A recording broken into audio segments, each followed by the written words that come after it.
Bismillahirrahmanirrahim. Assalamualaikum warahmatullahi wabarakatuh. Salam sejahtera bagi kita semua. Pertama, puji syukur kita panjatkan kehadirat Tuhan Yang Maha Esa, karena limpahan rahmat dan kasih-Nya lah kita dapat berkumpul di forum ini untuk menjalankan perkuliahan seperti biasanya untuk mata kuliah profesi keguruan.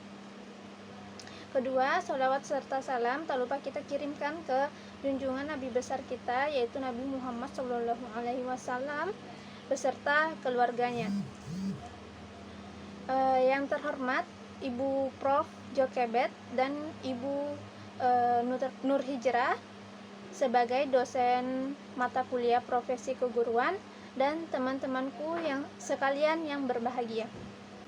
Baik, saya akan memperkenalkan kelompok saya sendiri, Rizka Wulandari sebagai moderator dan pemateri kedua, dan rekan saya yaitu Winda Lemutu sebagai pemateri pertama. Di sini kita akan membahas pokok bahasannya ada 5. Yang pertama, untuk pemateri pertama membahas pengertian kurikulum. Yang kedua, pengertian pengelolaan kurikulum, dan yang ketiga yaitu sejarah perkembangan kurikulum di Indonesia.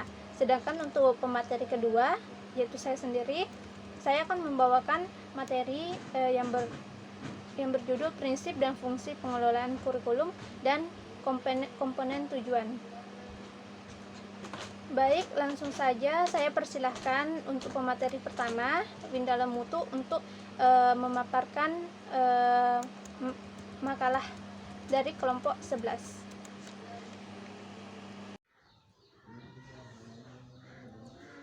Terima kasih moderator atas kesempatan telah diberikan kepada saya. Saya sebagai pemateri pertama akan menjelaskan tentang pengertian kurikulum. Secara etimologis, kurikulum berasal dari bahasa Latin carir yang artinya pelari dan carere yang artinya tempat berlari. Pengertian awal kurikulum adalah suatu jarak yang harus ditempuh oleh pelari mulai dari garis start sampai garis finish.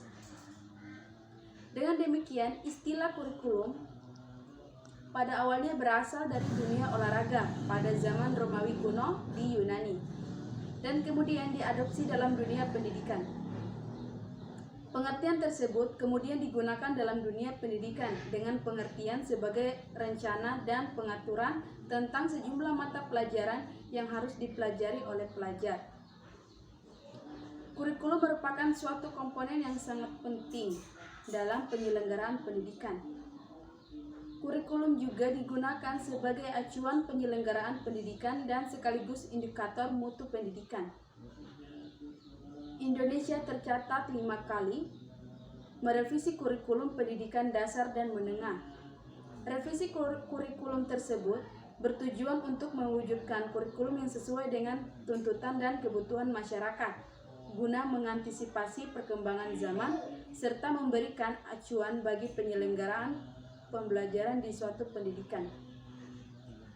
Kurikulum kemudian mempunyai 2 makna. Pertama, sebagai jumlah mata pelajaran yang harus dipelajari oleh siswa. Kedua, satu program pembelajaran khusus. Dalam kasus kemudian, kurikulum pada umumnya menjelaskan tentang proses pengajaran, pembelajaran, dan bahan penilaian pendidikan yang diberikan kepada peserta didik. Lanjut, B. Pengertian pengelolaan kurikulum. Pengelolaan pendidikan merupakan penyelenggaraan, pengadministrasian, dan pengembangan program pendidikan nasional, termasuk pengabdian, peningkatan, serta pengembangan sarana fisik dan persoalan pendidikan nasional. Istilah manajemen kurikulum berasal 2 kata, yaitu manajemen dan kurikulum. Kurikulum adalah semua kegiatan, pengalaman, dan segala sesuatu yang dapat memengaruhi perkembangan kepribadian anak, baik yang terjadi di sekolah, halaman sekolah, atau di luar sekolah, atas tanggung jawab sekolah agar peserta didik dapat menguasai kompetensi yang telah ditentukan.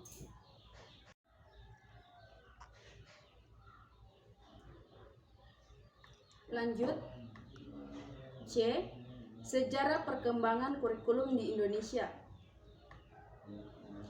Dalam buku 50 tahun perkembangan pendidikan di Indonesia, kita dapat menjelaskan sejarah perkembangan kurikulum di Indonesia. Nah, sejarah perkembangan kurikulum di Indonesia di sini silakan para audiens melihat langsung yang ada pada makalah kami. Di situ tertera tabel dan jelas mengatakan bahwa tertulis kurikulum dan keterangannya. Silakan dibaca.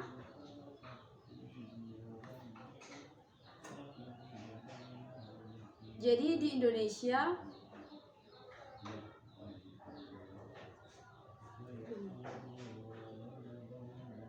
mempunyai 10 kali perubahan kurikulum.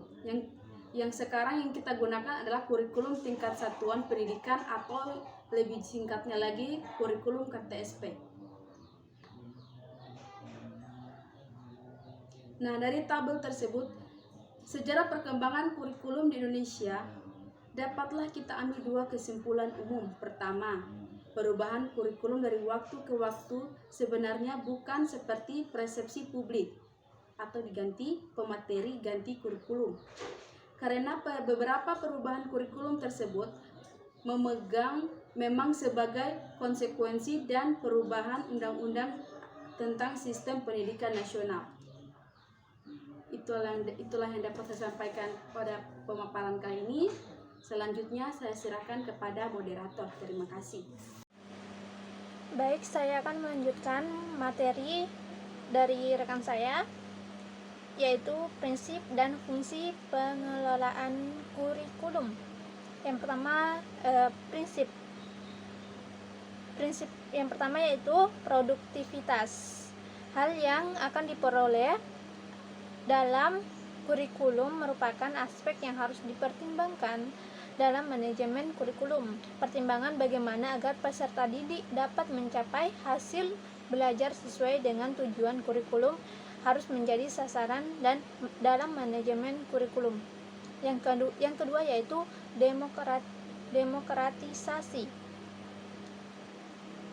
yaitu pelaksanaan manajemen kurikulum harus berdasarkan pada demokrasi yang menempatkan pengelolaan, pelaksanaan, dan subjek didik pada posisi yang seharusnya dalam melaksanakan tugas dengan penuh tanggung jawab untuk mencapai tujuan kurikulum. Yang ketiga yaitu kooperatif, yaitu untuk memperoleh hasil yang diharapkan dalam kegiatan manajemen kurikulum perlu adanya kerjasama yang positif dari berbagai pihak yang terlibat.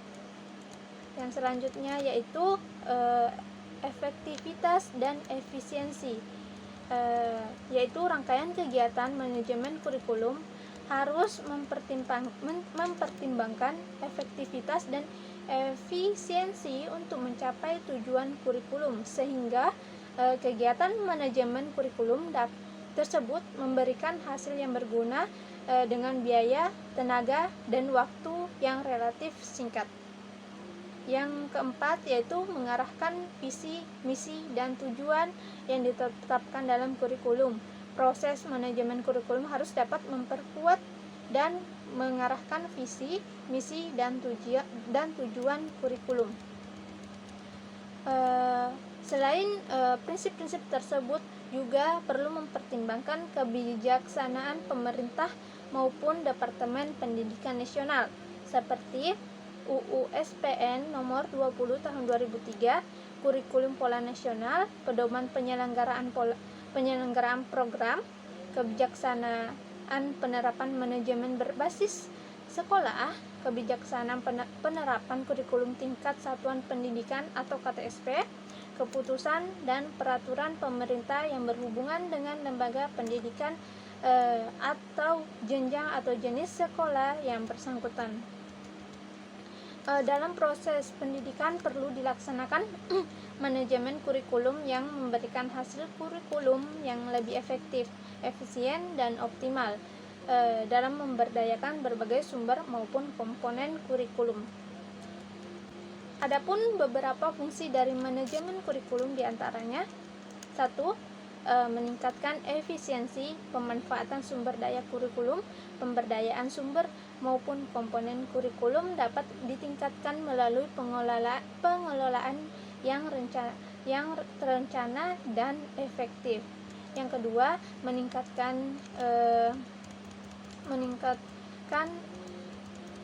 keadilan, equity, dan kesempatan pada siswa untuk mencapai hasil yang maksimal. Kemampuan yang maksimal dapat dicapai peserta didik tidak hanya melalui kegiatan intrakurikuler, tetapi juga perlu melalui kegiatan ekstra dan kokurikuler yang dikelola secara integritas dalam mencapai tujuan kurikulum. Yang ketiga itu meningkatkan relevansi dan efektivitas pembelajaran sesuai dengan kebutuhan peserta didik maupun lingkungan sekitar peserta didik. Kurikulum yang dikelola secara efektif dapat memberikan kesempatan dan hasil yang relevan dengan kebutuhan peserta didik maupun lingkungan sekitar. Yang selanjutnya yaitu meningkatkan efektivitas kinerja guru maupun aktivitas siswa dalam mencapai tujuan pembelajaran. Dengan pengelolaan kurikulum yang profesional, efektif, dan terpadu dapat memberikan motivasi pada kinerja guru maupun aktivitas siswa dalam belajar. Selanjutnya, meningkatkan efisiensi dan efektivitas proses belajar mengajar. Proses pembelajaran selalu dipantau dalam rangka melihat konsistensi antara desain yang telah direncanakan dengan pelaksanaan pembelajaran. Selanjutnya yaitu meningkatkan partisipasi masyarakat untuk membantu mengembangkan kurikulum. Kurikulum yang dikelola secara profesional akan melibatkan masyarakat khususnya dalam mengisi bahan ajar atau sumber ajar perlu disesuaikan dengan ciri khas dan kebutuhan pembangunan daerah setempat. Selanjutnya bagian E, komponen tujuan. Komponen tujuan berhubungan dengan arah atau hasil yang ingin diharapkan. Dalam skala makro, rumusan tujuan kurikulum erat kaitannya dengan filsafat atau sistem nilai yang dianut masyarakat. Bahkan, rumusan tujuan menggambarkan suatu masyarakat yang dicita-citakan. Misal, filsafat atau sistem nilai yang dianut masyarakat Indonesia adalah Pancasila. Maka tujuan yang diharapkan tercapai oleh suatu kurikulum adalah membentuk masyarakat yang Pancasilais. Dalam skala mikro, tujuan kurikulum berhubungan dengan visi dan misi serta tujuan yang lebih sempit seperti tujuan setiap mata pelajaran dan tujuan proses pembelajaran. Tujuan pendidikan mempunyai klasifikasi dari tujuan yang sangat umum sampai tujuan khusus yang bersifat spesifikasi dan dapat diukur yang kemudian dinamakan kompetensi. Tujuan pendidikan diklasifikasikan menjadi 3, yaitu yang pertama tujuan pendidikan nasional (TPN), yang kedua tujuan institusional (TI), dan yang ketiga yaitu tujuan instruksional atau tujuan pembelajaran. Baik, yang bagian pertama yaitu tujuan pendidikan nasional atau TPN. Tujuan pendidikan nasional adalah tujuan yang bersifat paling umum dan merupakan sasaran akhir yang harus dijadikan pedoman oleh setiap usaha pendidik. Artinya, setiap lembaga yang penyelenggara pendidik harus dapat membentuk manusia yang sesuai dengan rumusan itu, baik pendidik yang diselenggarakan oleh lembaga pendidikan formal, informal, maupun non-formal. Tujuan pendidik umum biasanya dirumuskan dalam bentuk perilaku yang ideal sesuai pandangan hidup dan filsafat suatu bangsa yang dirumuskan oleh pemerintah dalam bentuk undang-undang. TPN merupakan sumber dan pedoman dalam usaha penyelenggaraan pendidikan. Secara jelas, tujuan pendidikan nasional yang bersumber dari sistem nilai Pancasila dirumuskan dalam Undang-Undang nomor tahun pasal 3 bahwa pendidikan nasional yang berfungsi mengembangkan kemampuan dan membentuk watak serta peradaban bangsa, bertujuan untuk berkembangnya potensi peserta didik agar menjadi manusia yang beriman dan bertakwa kepada Tuhan Yang Maha Esa, berakhlak mulia, sehat, berilmu, cakap kreatif, mandiri, dan menjadi warga negara yang demokratis serta bertanggung jawab. Yang kedua adalah tujuan institusional atau TI. Tujuan atau juga bisa disebut tujuan kurikuler atau TK adalah tujuan yang harus dicapai oleh setiap bidang sebagai studi atau mata pelajaran. Saya ulang, TK adalah tujuan yang harus dicapai oleh setiap bidang studi atau mata pelajaran. Oleh sebab itu, tujuan kurikuler dapat didefinisikan sebagai kualifikasi yang harus dimiliki oleh anak didik setelah mereka menyelesaikan suatu bidang studi tertentu dalam suatu lembaga pendidikan.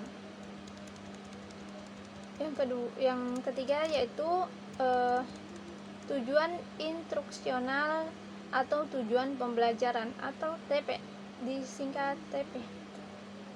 TP merupakan bagian dari tujuan kurikuler, dapat didefinisikan sebagai kemampuan yang harus dimiliki oleh setiap anak didik setelah mereka mempelajari bahasan tertentu dalam bidang studi tertentu dalam sekali pertemuan. Karena hanya guru yang memahami kondisi di lapangan, termasuk memahami karakteristik siswa yang akan melakukan pembelajaran di suatu sekolah, maka menjabarkan tujuan pembelajaran ini adalah tugas guru. Saya persilahkan untuk teman-teman perwakilan dari setiap kelompok untuk mengajukan pertanyaan di forum chat di grup WA. Baik, di sini saya akan membacakan kesimpulan dari makalah kami, yaitu kurikulum mempunyai dua makna. Yang pertama, sebagai jumlah mata pelajaran yang harus dipelajari oleh siswa. Yang kedua, suatu program pembelajaran khusus. Yang kedua adalah suatu program pembelajaran khusus. Dalam pengelolaannya harus dilakukan bersama, yang harus dilakukan baik oleh pencetus pendidikan ataupun penjalan kurikulum. Pengelolaan kurikulum tidak dapat dipisahkan dari guru atau dosen yang menjalankannya. Sebaik-baiknya kurikulum apabila tidak diaplikasikan dengan baik, tentulah tidak dapat diambil manfaatnya. Oleh karena itu, sangat diperlukan oleh guru atau dosen mengerti tentang kurikulum yang akan diajarkan. Itulah dia sedikit pemaparan materi dari kelompok 11. Lebih dan kurangnya mohon dimaafkan. Billahi taufik wal hidayah. Wassalamualaikum warahmatullahi wabarakatuh.